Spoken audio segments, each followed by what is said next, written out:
guys, I'm Chris, I'm Kathy. and we wanted to take a minute today to talk about how we get loads with Landstar.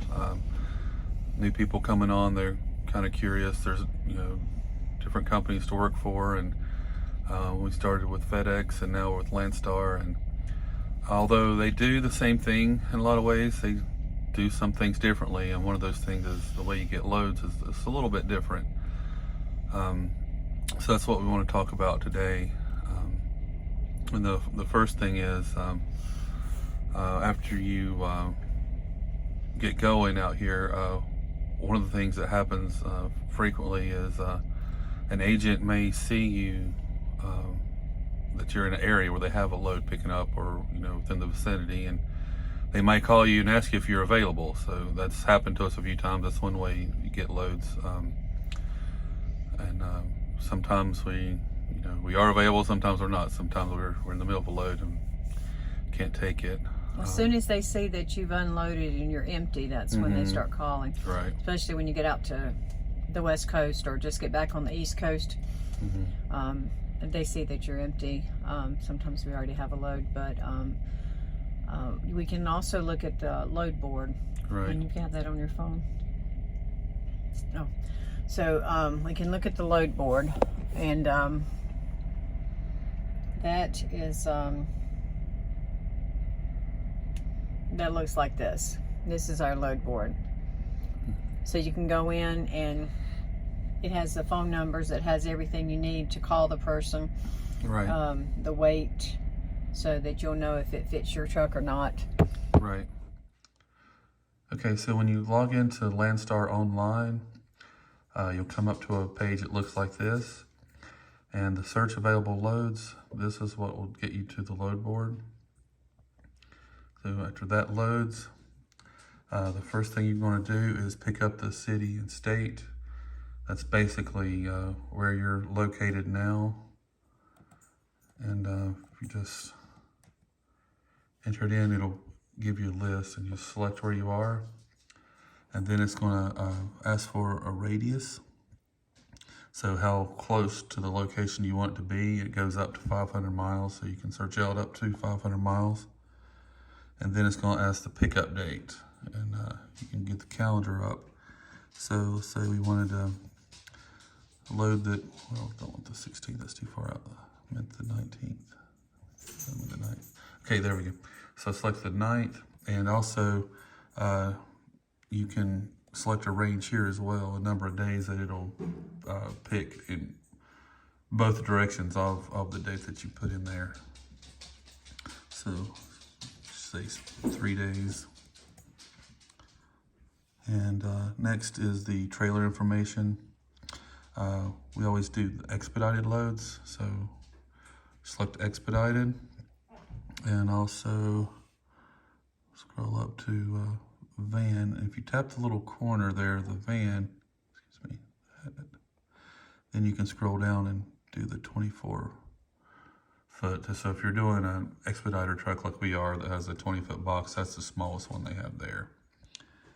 And you can also put in your max weight. We usually don't take anything over 20,000 pounds, so I'll put that in there.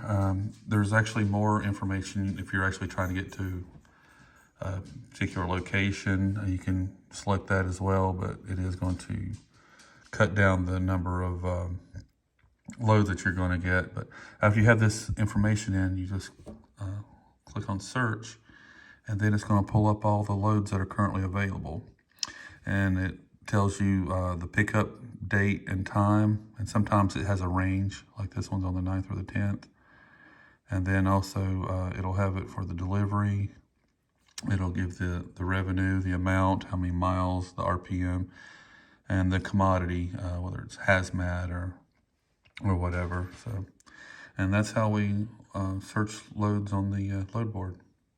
And there's And the agent that you'd be working with. basically when you open up the load board, there's search criteria, and it's very important to narrow the loads down, because Landstar does so many different kinds of loads with so many different kinds of trucks. I mean, from flatbed, dry box to some are strictly 53 footers, some are straight trucks can take also. So for us, being that we're expediters, that's actually one of the options, expediters, and also we look at the van up to 28 feet, because most of the time, I think that's the smallest one they have listed on there, and most of the time that's the stuff that'll fit in our truck. Right, so you can check those, and those will just bring up specifically what you need to that'll meet your criteria. And sometimes that's not always accurate either by the agent, but you can look through it and see or talk to them. And make sure you look at all the details in there. Like Kathy mentioned, make sure you check your weight, that you can do that. Sometimes they'll tell how many pallets. Make sure you can hold that many pallets. And also, make sure if it requires a reefer or not. And sometimes they will have other notes at the bottom, like call their cell phone or something. I mean, they may not be in the office that day, and if you keep calling the office, you won't get them. So make sure you read all the information that they give you when you're trying to get a load that way. Another way also is emails. So when you sign on with Landstar, you'll get the option to have emails sent to you, and that's through the agents. So they'll send out an email and say, hey, we've got this load coming up, and they'll give specifics, and you can call them that way. So Cold Chain does that a lot. Right. And sometimes be careful with those also, because sometimes those are bid.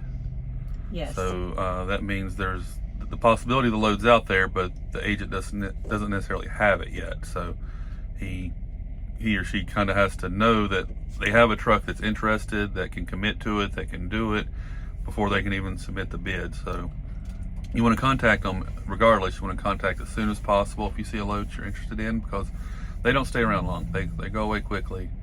And if it's a bid, he needs to get the bid in before, when the load's still available. So you've committed to that load. If you've told him yes, go ahead and bid on it. Even if it takes a while until you touch base back with them again, they're assuming you're going to take that load. Right. So that falls into the category of working relationships with agents. Yeah, which is very important. And the more and better relationships you have with agents, the more successful you're going to be, the more loads you're going to get. Right. If they have no trouble with you, they'll be like, it's a two-way street. So definitely, if you commit to a load, tell them to bid on it or whatever. If they get that bid, that's your load. They, just because you see another load come out, you're really not available until you hear otherwise, because you've already committed. Right. Another good thing when you get going and you're comfortable with everything is, okay, so somebody sent you an email, you responded right away, and you've got that job, you're going to pick it up, and you see where it's going to deliver, on what date. So you start putting in for your search. You can put in for your search on the load page like we showed you, and you can look for what's out there. So when you get there, you already have a job, if you want to do it that way, and vice versa, going back across. You can go ahead. They put loads out usually, sometimes a week, sometimes 3 or 4 days. Yeah. So a lot of times it's day of. So if you don't want to sit there when you get out where you're delivering and wait, you can go ahead and stack your load if you've already picked up. We like to wait till we picked up. We want to make sure it's on the truck. Yeah, because if you've been in trucking any length of time at all, that's the first thing you learn is cancellation. Cancellations happen sometimes, so you don't really have anything until it's on your truck. Once it's on your truck, now you've got it. So so just because it's booked it's not a guarantee always. Right. So but that's what we've done, especially recently. We get a load and we get it loaded on the truck. We'll start looking in the vicinity of where we're delivering, and that's worked out for us more often than not. A lot of times when we drop off our load, we have another one to pick up later that day or the next day, which that's something else to think about too. Especially if you're going across the country, there's possibilities for delays sometimes. Sometimes it'll be under control. You have an issue with your truck, your tires, weather, things that you just can't help. So when that happens, you need to make sure you can still have a little bit of flexibility so you can still get to your next load, because you don't want it to affect your next load. Right. And that's the way you maintain relationships with Landstar is totally different than FedEx. So you're pretty much in charge of getting your own loads, more so than with FedEx is just mostly the board, because you're working for the dispatch, really, just dispatch. And it's more of a number system with FedEx. Right, and so with Landstar, you want to try to utilize all the different tools, the email, the calls from agents, your load board, and actually once like Chris said, if you start working with certain agents, they'll call you send you a text on your phone, and you can also text them and say, hey, we're going to be here, have you got anything, and that way you can kind of, maybe they get a heads up, and you might be able to work consistently with certain people. Well, four agents is really good. Yeah. I think that was the advice given to us when we first started. Right. If you can have a good working relationship with 4 agents, you'll always be busy. You'll always have loads. And the jobs come and go really fast. The loads on the board come and go really fast. You've got to be really watching for it. If you see a load come up, email even, and you want to call about it an hour later, it's probably gone. Right. If it's a good one. Yeah. Once you do your search and you have your load board up, you can drag it just on your phone. You can pick your finger and just drag the load of the whole page down, and it'll make it refresh. Right. Do that every few minutes or whatever if you're looking for a load. Right. The fresher it is, the more chance you have of getting it. I mean, if they just put it out, you've got a much better chance of getting it than if it's been sitting there for 30 minutes. Yes. So that's our experience so far. We actually enjoy working with Landstar. You can get your own loads. You can go where you want. It's just a little bit more freedom, we think. I mean, it was a learning curve when we first started, but it didn't take us long to catch on, and we have no trouble getting loads now. That's I think it's actually easier than where we were at before with FedEx, because there's not really any limitations, unless you set them on yourself. If you're working at it trying to get a load, you can get a load, and they're not going to hold you back because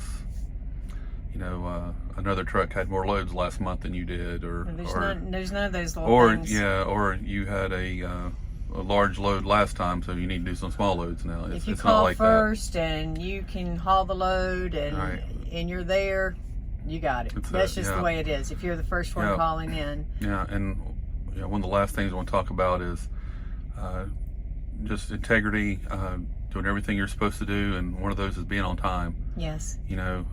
Be on time or even a little early picking up, and when you deliver also. Agents are going to feel much more comfortable about giving you loads when they know that you're going to be exactly where you're supposed to be when you're supposed to be there. Right. Because some extent, too. right, their name is on this. I mean, they have a relationship with a customer just like you're trying to develop a relationship with them, and you don't want to make them look bad in front of their customer. I mean, it's like I said before, it's a two-way street. So. And there's no forced dispatch. So for team drivers, husband and wife that want to do this, you don't have to drive in the winter weather up north if you don't want to. You can do more southern routes. You can stay closer to areas that you like better. I mean, it's up to you totally 100%. You decide, do you want to go to Florida? Do you want to go to California? Do you want to stay closer in? You can do all of those. I mean, one thing for certain, a lot of people don't want to drive in winter weather. A lot of people don't do northern loads in the wintertime. So sometimes you might actually see that the price of those loads go up a little bit because they have trouble covering them. They should. And you probably will have less competition trying to get those loads in the wintertime. Sure. So, I mean, that's another thing to look at too. So, like anything else, you kind of have to balance it out, to what works for you. We used to take those loads more when we lived in Washington State because that was our way home. And, we just got used to driving in it. Now that we're in Virginia, we use more of a southern route if we can. So that's just, you can switch it up however you want to do it. and you do get to see a lot. You get to travel around, you get to see a lot. There's a lot of things, there's not many places you won't see. Right. So we've enjoyed that part of it. Mm-hmm. And it's just an adventure, and it's fun, and it's a great way to make money. A wonderful way, and like, we enjoy working together, so and take our dogs with us, so that works out. But thanks for watching, and hope you enjoy the video.